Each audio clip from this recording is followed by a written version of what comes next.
आज हम पढ़ेंगे पाठ 2 नंदू। बालाश्रम हमारे समाज की ज्वलंत समस्या है। इसी समस्या पर आधारित यह कहानी है जिसमें एक छोटी सी चाय की दुकान है। इस दुकान का मालिक अपने काम को हल्का करने के लिए पास के किसी गांव से एक बालक को लाया था। उसका नाम था नंदू। वह 8-9 वर्ष का था। सुबह की ग्राहकी के समय दुकान का मालिक हजारी चाय बनाता और नंदू ग्राहकों को दे आता और फिर गिलास धोने ले जाता और गिलास को छीके में जमा देता। यह क्रम था उसका। हजारी उसे कहता, ए नंदू, ये ले डायरी, जा और लिखवा लो 3 साइकिल वालों से, 2 मास्टर साहब से और 5 सेठ जी से। वह डायरी लेकर चल पड़ता है। 8-10 मिनट बाद घूमकर आता है तो हजारी उसे डांटता है, अरे नंदू, इतनी देर क्यों लगाई?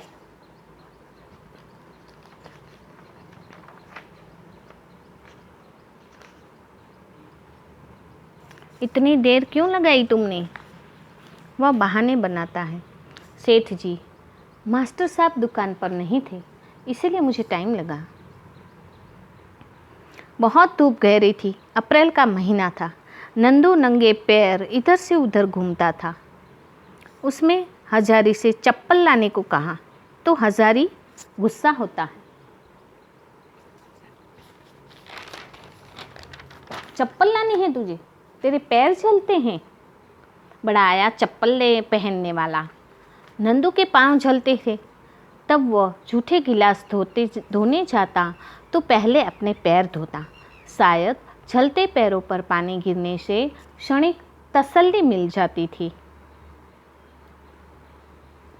नंदू ग्राहकों को चाय देता, पानी पिलाता और ग्राहकों के आदेश पर ज़रूरत की छोटी छोटी चीज़ें भी ले आता था।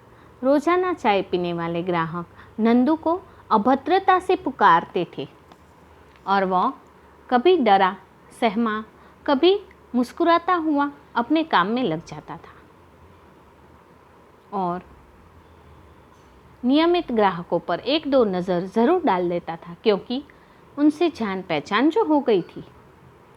एरे नंदू कहकर रोटी की तरफ इशारा कर कर हजारी पास के बरामदे में दोपहर की झपकी लेने लगा।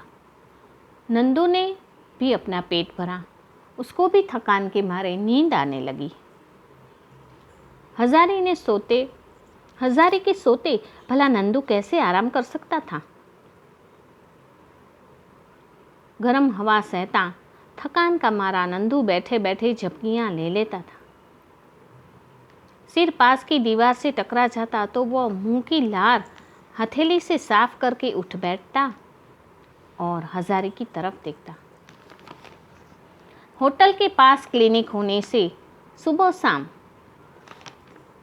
ज़्यादा चाय बिकती थी।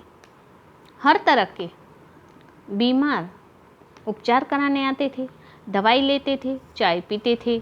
न जाने कितनी ही बीमारी के जीवाणु नंदू के शरीर को बांधेंगे।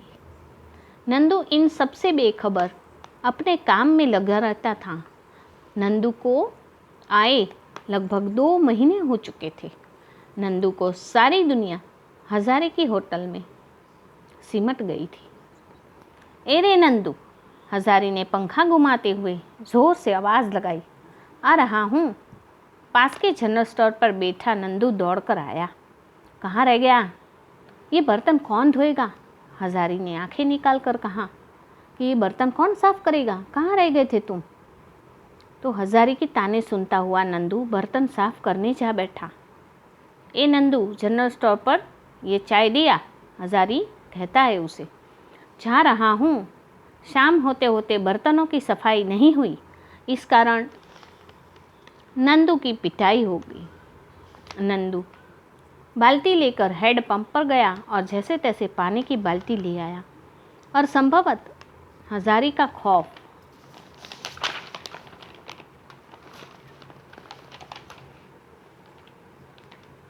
उत्तेजना भर देता था। खौफ से बालक स्थिर होकर बैठा रहता है। परंतु नंदू तो हजारी के खौफ से मशीन की तरह दौड़ता रहता। रात होने से पहले नंदू ने सभी बर्तनों की सफाई कर ली। हजारी और नंदू ने खाना खाया। कुछ देर बाद दोनों अपने अपने बिस्तर पर लेट गए। हजारी जाग रहा था, परंतु नंदू को लेटते ही नींद आ गई। अगले दिन सुबह नंदू फिर से अपने काम में लग गया। 2 दिन से नंदू का जीवन क्रम मास्टर जी देख रहे थे। इस तरह का शोषण न जाने कितने नंदू ऐसे इस देश में होंगे जो बचपन में ही कच्ची टहनी स्थूल जड़ बन जाते हैं, न जाने क्यों। जानकारी प्राप्त करने पर मास्टर जी को पता चला कि नंदू के माता पिता ने बच्चों के भरण पोषण के दायित्व से मुक्त होने के लिए अपने 4 बेटों को इसी तरह से काम करने के लिए भेज दिया था। नंदू अपने भाइयों में से सबसे छोटा था। मास्टर जी ने सोचा कि नंदू को कुछ समय अपने पास रखकर स्कूल में दाखिला दिलवा दूंगा।